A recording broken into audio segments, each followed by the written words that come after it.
type it in if you're on live right now, or if you're watching this a little bit later, you can send me an email, and I'll be more than happy to chit chat with you about your concerns. So first on the list is why it matters, right? So money is one of the top stressors in relationships and marriages and families. It impacts your mental health, your communication, your daily decisions, and also your long-term dreams. So if you're too busy, paying on high-interest credit cards now, chances are you don't really have too much money left over to put towards your future financial goals. So we want to, take care of your debt as quickly as possible.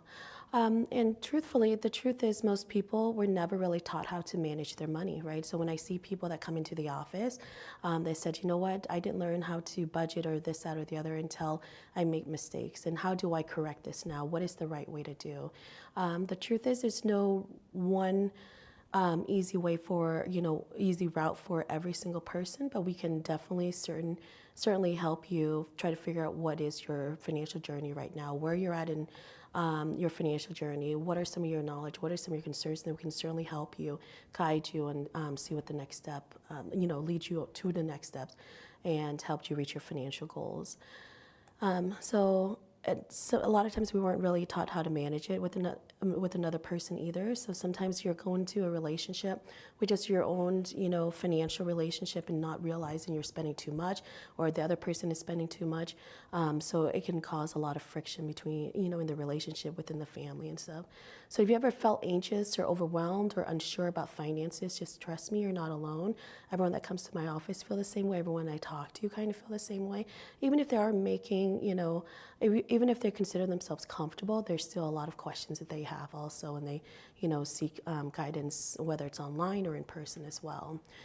So in this presentation, you'll learn how we'll provide tools to manage money as a team, like as a family, and also as an individual as well, and really not as an opponent. It should help strengthen your financial foundation as an individual person, as partner, and as families. And this presentation is really important because it helps you really understand your own financial habits. It gives you tools to communicate better with your partner, and it helps you build a budget that actually works for your life. Most importantly, really reduce a lot of stress and increase your confidence. So anytime where there's, stress, elevated into a relationship, it's just gonna add fuel to the fire. So we definitely don't want that.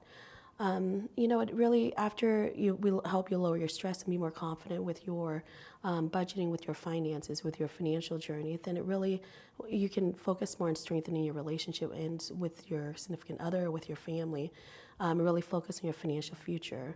So whether you're trying to merge finances for the first time, or blending households, or trying to, get on the same page after years of being together, but not really, blending or merging your finances together, this will definitely help you out.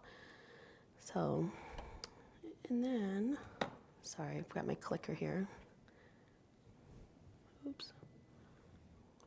Oh, sorry about that. Okay, so merging your habits. So why merging finances feel really hard? Because really you're merging your habits also. You're merging your beliefs and past experiences, and also past triggers as well, right? So you may have been, brought up in a household where it was really comfortable being in debt all the time, or you may be raised in a household where saving is, the top priority when it comes to finances. So it's really important that you try to figure out what your relationship with finances are before you, get into a relationship with your before you talk about your financial relationship with your significant other. Some of the other common concerns include inflation, debt, housing costs, and lack of emergency funds, and overspending. Other money-related activities that trigger feelings of anxiety, being overwhelmed or insecurity. Based off a Bankrate poll, 49% of people that look at their bank or credit card statement said that they experience a lot of anxiety when they're about to pay their bills. 41% of people that were polled said that they experience a lot of anxiety or feel overwhelmed or insecure. So the statistics are there. So if you find yourself as being one of these, percentages on the poll here, you're not alone. So definitely something to think about, when couples struggle with money, it's really about the dollars. It's more about the communications and the emotions behind it, right? So when you merge finances, you're not just combining your bank accounts. Remember, you're merging your habits and your beliefs and childhood experiences, and sometimes even your financial wounds too. So just keep in mind that when you're looking at these numbers, almost half these people, the poll here, almost half these people feel anxious about your checking account. So just be mindful that when you're checking these social media and stuff, it's highlighting people's lives, right? So it's best not to, compare yourself to, if they're traveling a lot and if you don't have the funds to travel, just know that, it's okay. You don't have to do any of that. You don't have to compare yourself. So just keep the anxiety at bay. So again, if you ever feel stressed about money, just know that you're not alone. This is why communication matters more than math. So if you can talk about money openly and honestly, you can solve almost any financial challenges with your partner. So strong individuals build strong partnerships, awareness. So it's really important. A healthy financial partnership starts with the healthy individuals, financially. Before you can combine finances with someone, you need to understand your own financial habits and patterns too, right? So you need to be aware. It means that knowing where your money goes. Not guessing, but knowing exactly where your money goes, right? So when I meet with people, a lot of times they say, this is the most money I've made as an adult. I don't know where the rest of my money go. I thought I was going to have, a lot more in savings, but I don't. So it's really important that you know exactly where every dollar, every penny goes to, and then also give it an assignment to. So when each person is just strong individually, the partnership becomes a lot stronger. You're not relying on the other person to fix things. You're both bringing your best selves to the table. Again, being responsible means paying your bills on time, managing your debt intentionally, and building an emergency fund for yourself individually and also as a partner as well in your household. Personal goals matter a lot because even in a partnership, you still have your own dreams and priorities, and we want you to still feel like your money is important to you as an individual as well. And if you need to go and, have a week away from your partner, we want you to have your own funds for that as well and not feel so trapped that your money is, combined with another person. Mindset is huge. Be disciplined. You have to avoid impulse spending. So you find yourself, just spending spontaneously, not intending on spending that much money. You might want to chit chat with someone and try to have a accountability partner too, and see if they can help you out. So sometimes, we just keep our credit cards or debit cards on file, like on Target or Amazon, and we just start. The one-click buy is really easy to overspend. So just keep in mind that when you have a partner that's keeping an eye on your account too, not in a way to control you, but in a way to help you be accountable for your actions. Like, hey, I thought we are going to spend less than $50 this week on, coffee, and you went over 65, not accusing you, but, see if we can, pull that back a little bit too, because we're a little bit over budget. So that's just an accountability partner that can help you get better with your goals. A lot of times we have these habits that we formed since childhood for decades. We don't realize that they're bad habits. We just kind of got used to living without, or you got used to struggling. So you just got to be mindful that when you're asking your partner to take you accountable for your actions, it may feel like an attack at first, but just know that, it's in your best interest also for yourself and for the partnership too. But also, importantly, know your financial personalities, right? So we have a few different personalities. You can just go online and do different tests, personality tests. One is the saver, so that they value security and prefer to hold on to money. So everyone has their own money personalities and natural style that shapes how we think and feel and act with money. Understanding your style and your partner's style can reduce conflict and increase empathy. So saver, it feels the safest when money is in the bank. They value security and stability. The strength is in their discipline. They may struggle to spend even when it's appropriate.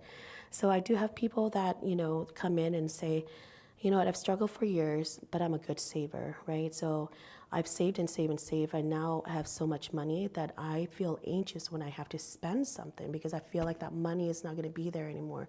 So we have to, walk through what is the priority to spend. Like it's okay to have some money go into a guilt-free spending account and just allow yourself to spend this money without even counting the pennies. Just know that you can't go over a certain amount for that month, right? So that just have a budget for that.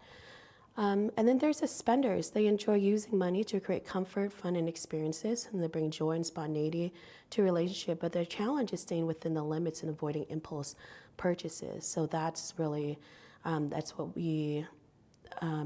I typically see in the office too. Sometimes just a lot of spending, just out of habit, honestly. And sometimes they don't really know where the money is going to, and there's different different subscriptions or different streaming services that's constantly taking money out, and they don't realize that there's still, money taken out.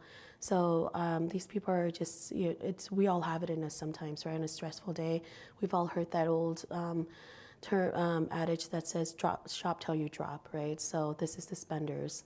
The avoiders, they feel overwhelmed by money and often put off financial tasks.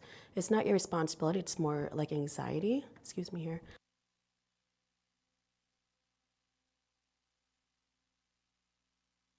So it's more anxiety, but their strength is that they don't obsess over money, but they avoid. But avoidance can lead to missed details, right? So if the credit card statement is telling you after 6 months your interest is going to go up from 0 to 29%, but because you're too anxious and you're avoiding opening your credit card statements, you miss that letter altogether. You miss that email altogether, seeing that your interest rate is going to go up, So that's an example of an avoidance. And a planner, they love structure. They love spreadsheets. They love systems. I'm definitely a planner. They're organized and they're future focused. I'm not that organized, but I love the spreadsheets and systems. Their challenge is flexibility. Excuse me one moment.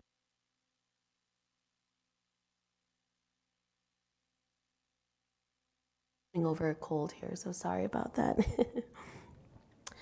Their challenge is flexibility. They can become quite rigid and stressed when things don't go according to plan.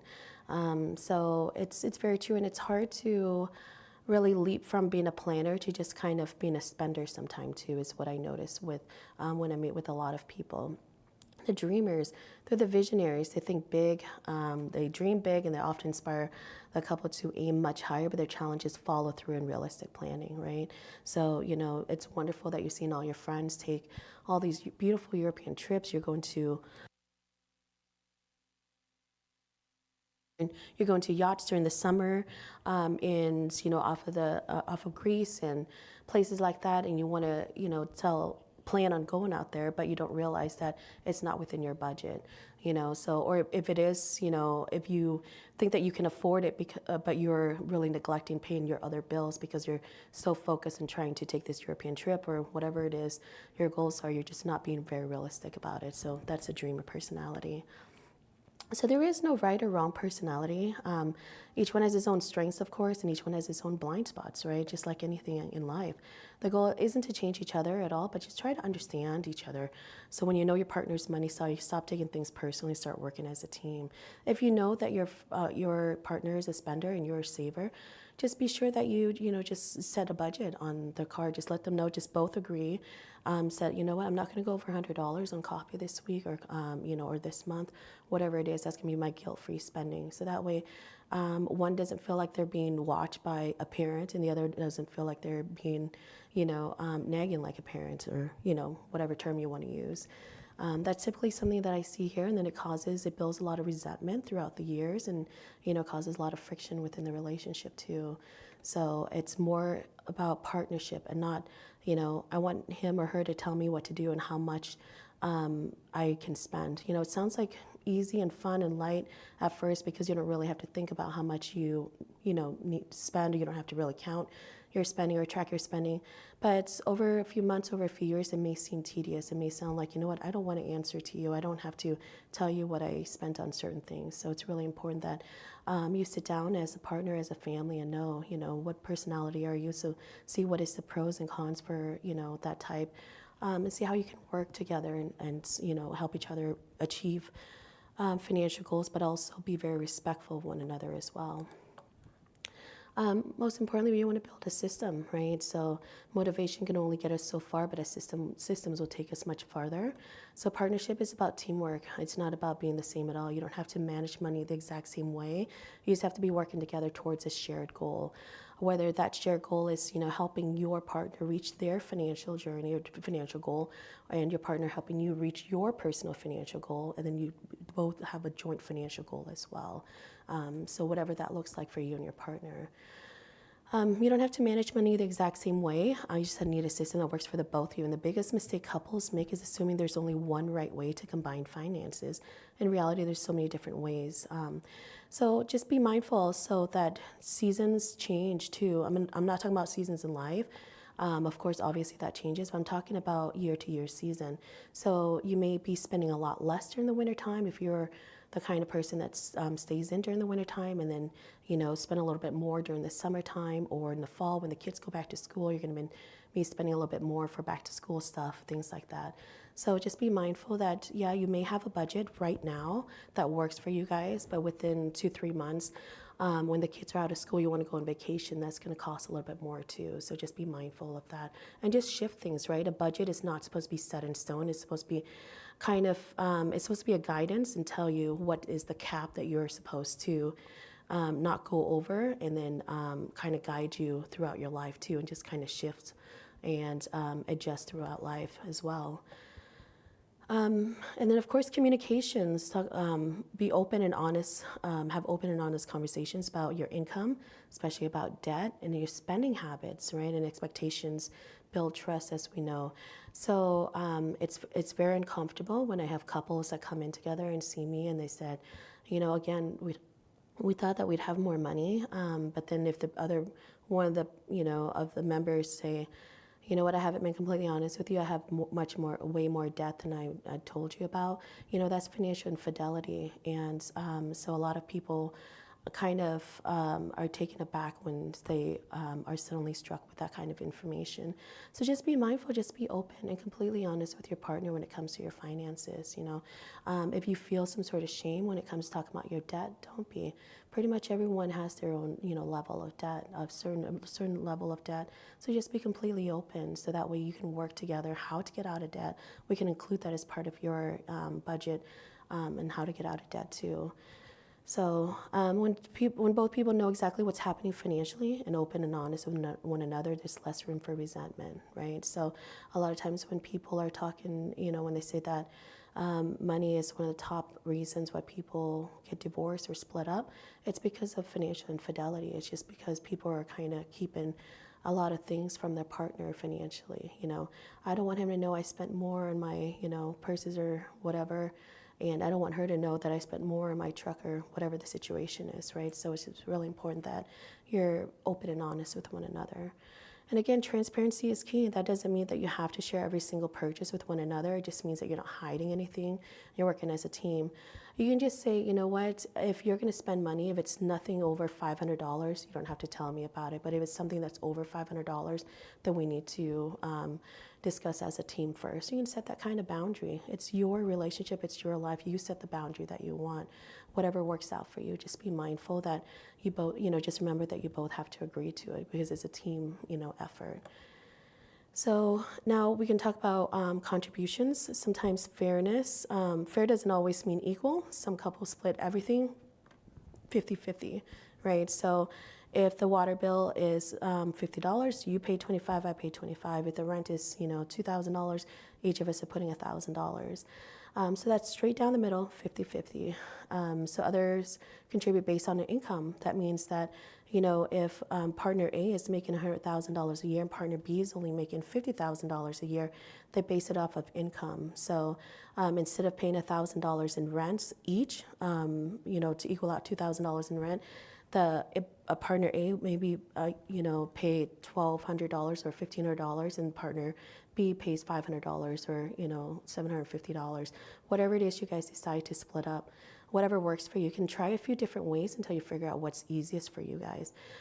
So sometimes 50-50 works very well for some couples, and then they still have their own separate savings, separate checking account. But for some couples, splitting bills based on income works very well for them as well.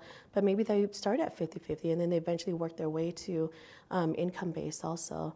Another is divide responsibility. So for example, one partner pays for rent or mortgage while the other handles groceries and utilities too. And many couples use a hybrid system. So just be mindful that, what I hear often in my office is that, he handles the mortgage, which is, $1,500. Well, let's just say $2,000. And then I handle everything else, the utilities, the groceries, the gas, the insurance, the cell phone stuff. Well, and then I feel like at the end of the month, I don't have any left. But then when you're auditing your own accounts, when you're auditing your debit card or you're auditing your credit card, you notice that everything that you're paying, even though they're smaller, amount, but all of them added up together, added up way more than the mortgage amount. So yeah, he's paying the big mortgage amount of $2,000, but everything that you're paying altogether is coming out to $3,000. So it seems unfair as well. So if you're seeing that kind of imbalance, you might want to bring it up to your partner and said, hey, listen, this is what's coming out. This is what's costing us every single month to do these things. So I think even though you're paying the mortgage, I would, appreciate if you handle half of these other things as well. Whatever works out for you guys, right? And try out a different options, couple different ways. So a few different examples. 50-50 splits well when income is similar, right? So if one person's making 100, the other's making 100, the income's about the same, so 50-50 works well. Income-based split works well when one partner earns significantly more, and category split works well when each partner prefers to manage certain bills. And a hybrid system works well when you want structure but also flexibility too. The goal is to create a system that feels respectful and supportive, not one that creates pressure or resentment of one another. And remember, you can always adjust your system too as life changes. So what works for you today may not work for you in 6 months or a year, or especially when baby comes around. You're going to be on maternity leave, or you choose maternity leave or paternity leave for 3 months or 6 months or a year. What does that look like financially for you guys? Is that when you want to combine finances, things change. But the key is to stay connected, continuously communicate, have a date night or, a budget night. It can be a Sunday night where you sit down and say, you know what, we spent this much this past week. This is our goal. If we continue spending this much, we won't reach our goal, right? So have a money date. So talking a little bit more about building the systems together here. And this is just kind of, an image of the different methods, right? Contribution methods and the shared system that works. So 50-50 split, you can do joint accounts plus a separate savings account, separate account as well. So you can have a joint account for like the mortgage, you can have a joint account for the current shared expenses, and then have your own separate accounts for your own life as well. You maintain separate personal accounts for individual spending. And then income-based split, exactly what it sounds like. And then you can have money dates, schedule weekly or monthly money check-ins and stuff. You don't have to manage money the exact same way, you just need a system that works for you. So again, just kind of be mindful of where it goes, right? Where your money goes, know exactly where it's going. Use different budgeting apps, but also share your budgeting apps too if you like. Set spending limits and thresholds in different categories in life too. So when it comes to blending family finances, balancing complexity with clarity, different financial histories and obligations, right? So blended families has a unique set of financial layers.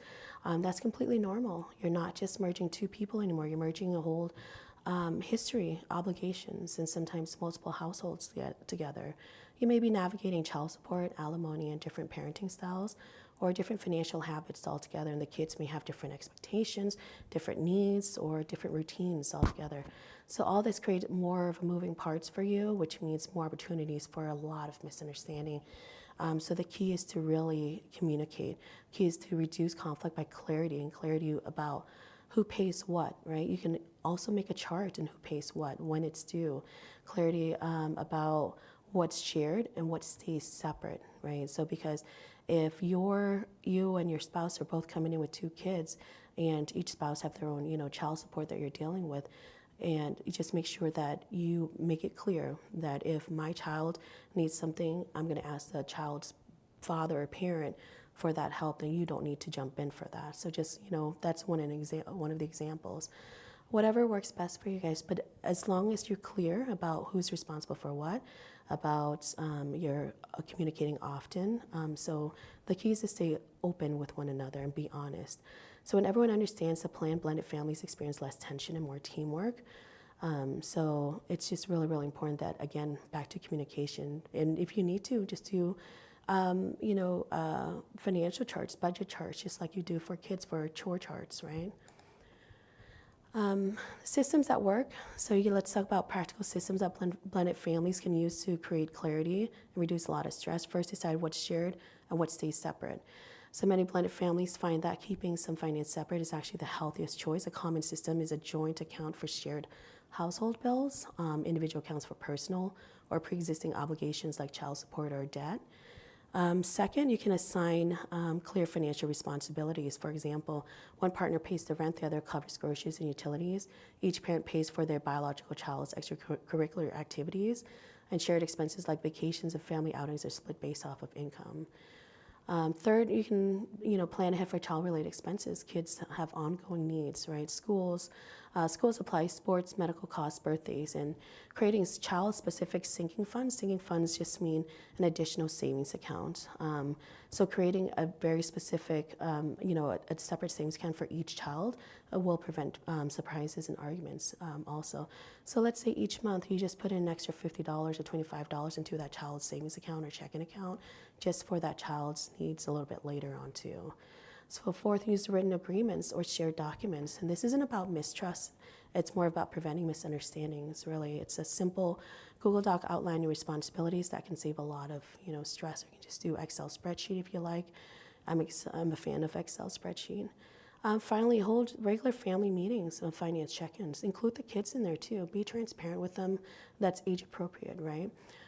Just know that, hey, what if we can't go to Wisconsin Dells with your friend this weekend? This is why. It's because we're trying to save for A, B, and C. This is how much we have towards it, and this is what we need, what more we need. So it's not that I'm saying no now. I just want you to know where finances are sitting at. So this keeps communication open and allows you to adjust a plan as kids grow and as schedule changes or financial situation shifts. And the goal isn't perfection, it's just clarity, fairness, and communication. So when everyone knows, exactly what the plan is, families and partnership typically thrive financially and emotionally too. So now we're just going to get to the basic. What is a budget, right? Simply put, it's a spending plan based on your income, expenses, and financial goals. It's a way for you to track how much you earn, how much you spend, and save. And it will give you a better control of your financial future too. So according to Bankrate, 34% of Americans live paycheck to paycheck. But also, as of last year, 2025, approximately 20 to 32% of Americans making over $100,000 a year live paycheck to paycheck. And so, before the pandemic in 2019, there was a poll that went out that said, if I can make $75,000 a year, I'll feel comfortable. But now Americans are making $100,000 a year and they're not comfortable. They're still living paycheck to paycheck. It's not a matter of budgeting. Things have gotten so expensive as well. So this is an example of a budget spreadsheet. I'll go ahead and do a demonstration at the end of this presentation. And the spreadsheet will be available to anyone who needs it too.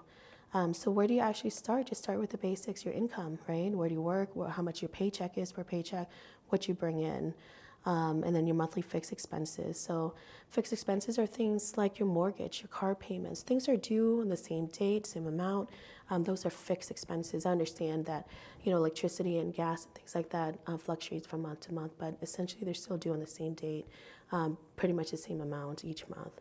Then you have your variable expenses in yellow, things like your groceries, your gas for your vehicles, hobbies, entertainment. So we want you to categorize that as well. So just so you know, you don't overspend in one category in life, right? And of course, when it comes to budgeting, savings is really important. I want you to put your savings down, just like your bills, making an obligation to pay your bills.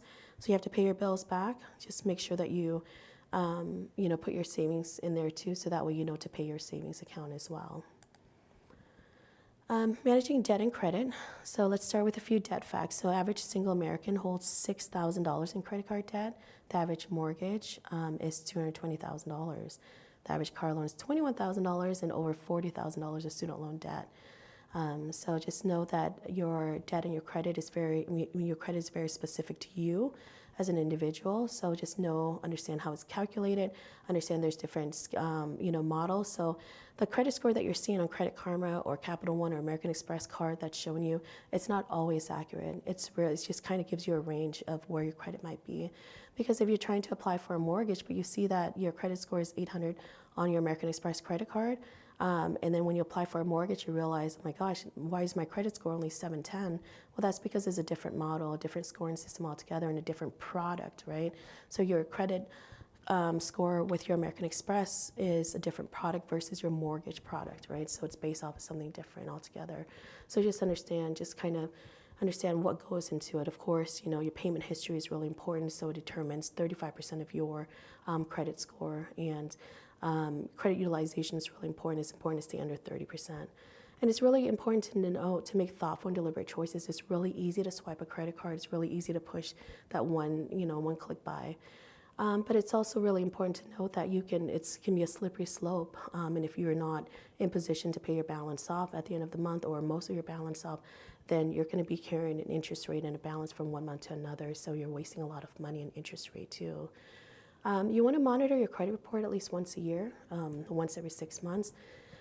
You can go to annualcreditreport.com. It's completely free.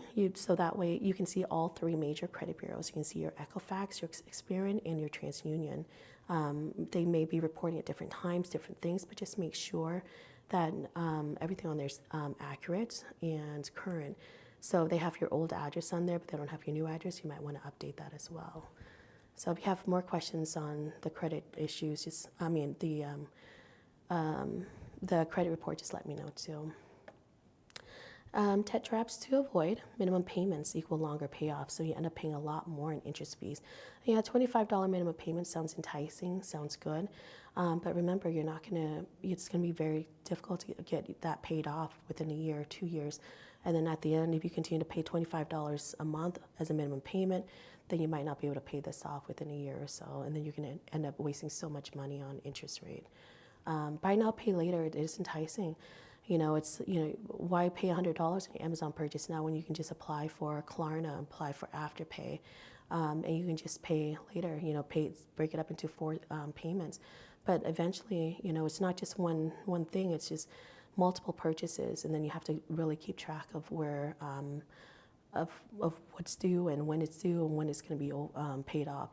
It may affect your credit score as well if you don't pay it back on time. If you fail to pay it, then they can report to the credit bureaus too.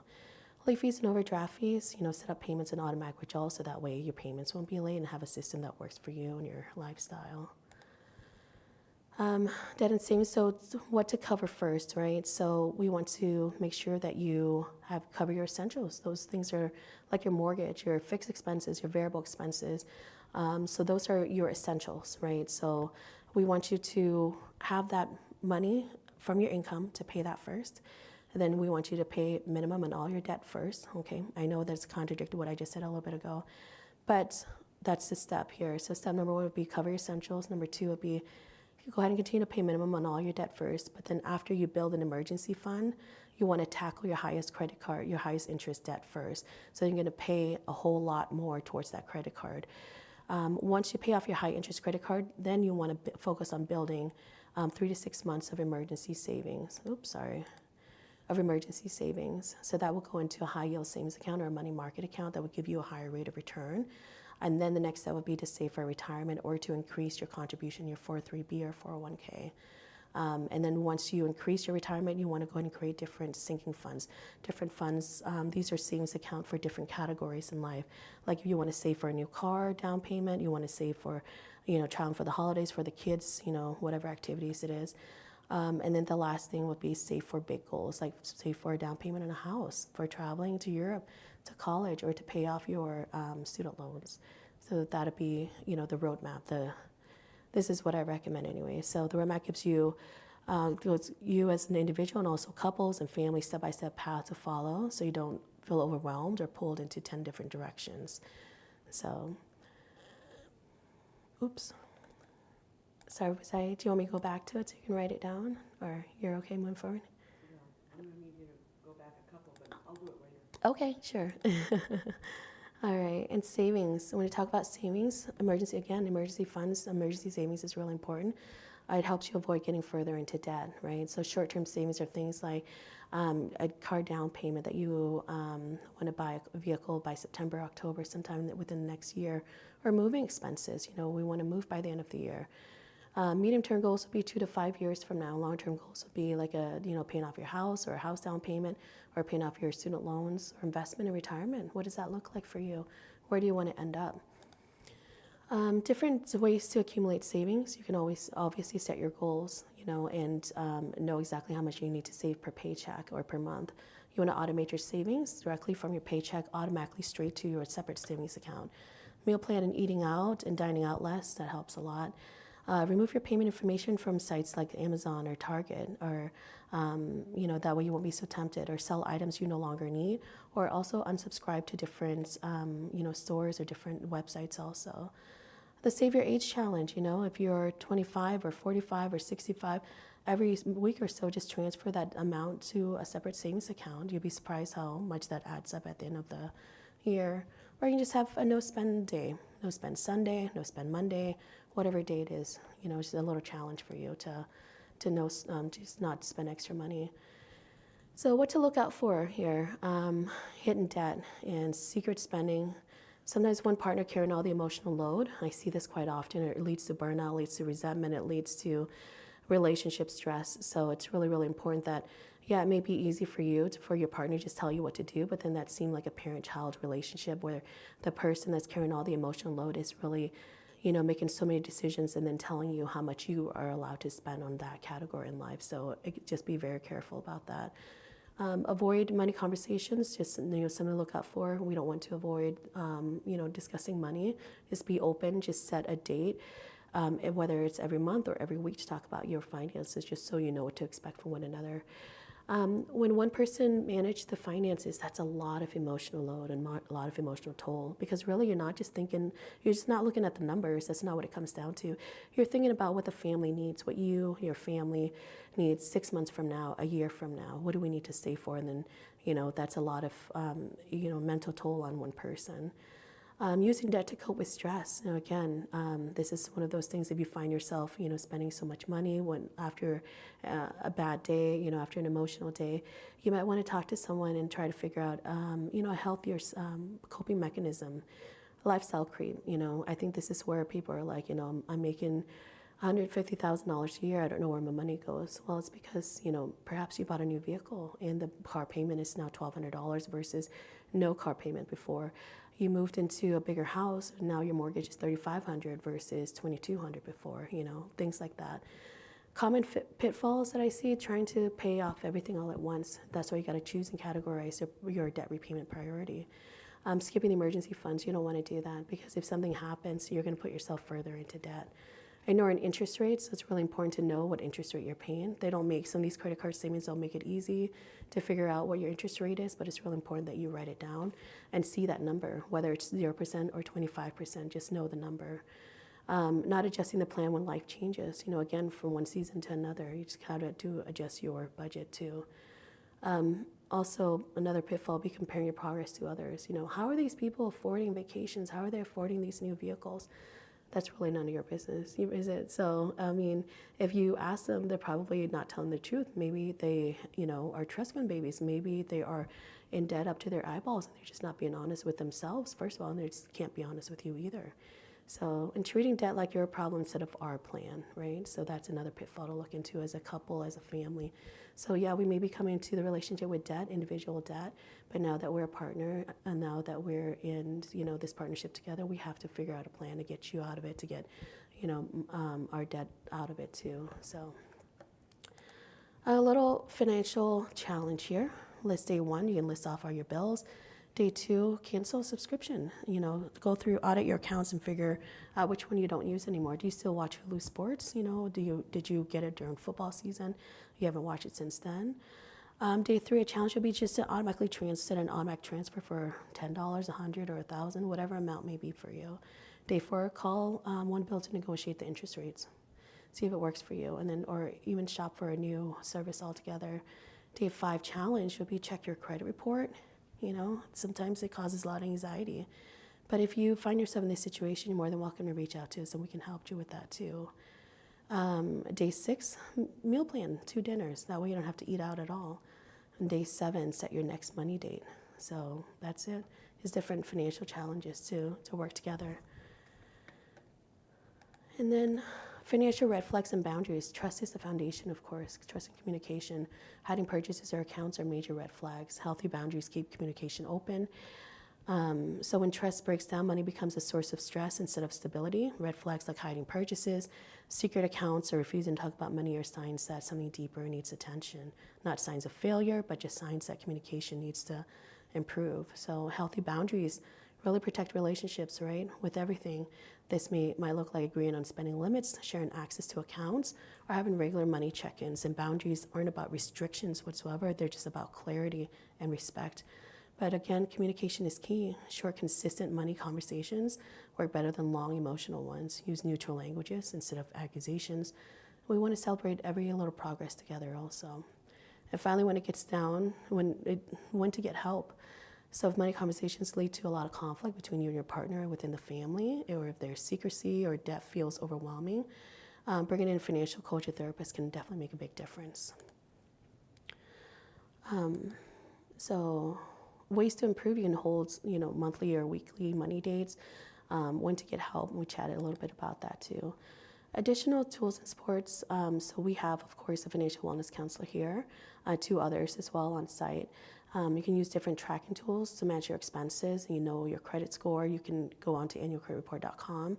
A couple or 3 apps that I really like is You Need a Budget, Every Dollar, and Rocket Money. So those are really good apps to work with. So I'm just going to go and do a quick demonstration here of the. So this is what, if you need this spreadsheet, I'll be more than happy to send it out to you guys. So it's completely free. It's something with a credit union. So just give you an idea, it started out figuring out, putting down your, oh, it's not showing up on the screen. I'm sorry. Sorry about that, Mike. Oh. This, okay, sorry about that. Oh, there it is. So of course, start out with your income, right? Just when you get this, just know that it doesn't belong to anyone. Joe and Jane are made up people, but this is just an example of what was paid, right? So, what kind of bills are due. So you want to put in your income and then list off your fixed expenses here. I like to have people list off their due dates. So we want to budget. We don't want you to live paycheck to paycheck, but we want you to budget per paycheck, right? So what's due for this paycheck, and then you can just move it here to what's due on this payday and stuff. So you can always just scroll this over and set up each bills for each payday. And then variable expenses, of course, this will change from season to season. It can change from week to week, but we still want to have a budget, a top number that we don't want to go over. And of course, your sinking funds here, and then your total for the month is $6,400, leaving you at $0. So this is a zero-based budget. So it's not that you have $0 left over. It's because you have everything allocated in life already. Okay. So for example, this payday, let's say you get paid $1,500, right? So you'll see that you have total income $1,500 here, and then you have a bill that's due for $150, whatever date it's due. You can type in the bill too if you want to. But down here you can see how much money is left over. So you can put that towards your savings account as well. So make your savings account a priority. And here you can list off your accounts where all your money is going to. And of course, we talk about financial goals, so we want you to list your financial goals too. That might be too small, I'm sorry about that. Of course, your debt. So again, it's really important to list off all your debt by creditors, the interest rate, the balance, the minimum payments. Okay, so you know exactly where everything is at. And if you want to play around with this, spreadsheet a little bit more, you can. For some people, they really like the 50-30-20 budgeting, where 50% of your income goes towards your fixed expenses, 30% of your income goes towards variable expenses, and 20% of your income goes toward debt and savings. So there's a category, there's a spreadsheet for that too. For some people, they like to see, bird's eye view, how much they've spent so far this year, how much was paid throughout the year, throughout the months, and then how much is paid at the end of the year. So account inventory, it's always good to have your, money in one section, or, your financial information in one section. It's really heartbreaking when one couple, or when members come in, they said, my husband or my wife took care of all the expenses. They're no longer here, and I don't know where anything is at. I don't know what any of the password. I don't know how much is in the account. I don't even know what accounts we're paying each month. So do yourself a favor, and also your family or significant other a favor, and just fill this out. You don't have to put in your username or password, but just have a list somewhere. It doesn't have to be this one. A list somewhere that says where all your accounts are at, whether it's credit unions or banks, where all your investments are at, some of your assets, where they're located, who's the beneficiary, where all your important papers are at, your insurance, credit cards, and loans. You just use this as a starter, and then you can always, change it according for for you. So this is a debt avalanche where, when we talk a little bit more here about paying debt off, you can use this system and see exactly when you're going to pay off your debt. So it really changed. Let's say you're able to get a second job and pay an extra $500 each month. As you can see, the numbers change, and you'll be able to see, by month 6, I'll be done paying with my Capital One credit card, and then you go on to the next one too. So again, play around with this spreadsheet if you want to. It's going to be available to you. Just let us know that you need it. But that concludes our presentation for today. So if you have any questions, comments, or concerns, please be sure to reach out to us. Do we have any questions online? Yeah, someone was just wondering where they can get that spreadsheet. Oh, yeah, let me go ahead and if you can just email this, my email address, and then I can go ahead and get it out to you. So, and of course, if you have any questions about it, if you want to meet with me to, for whatever reason, then just reach out to me as well. Sorry about that, Mike. Okay. All right. Do you have any questions in here? All right, perfect. Well, thank you so much for joining us today. The next presentation is at 12:15. That'll be about getting yourself out of debt. So I'm going to be using that spreadsheet as well. So thank you so much for your time, everyone.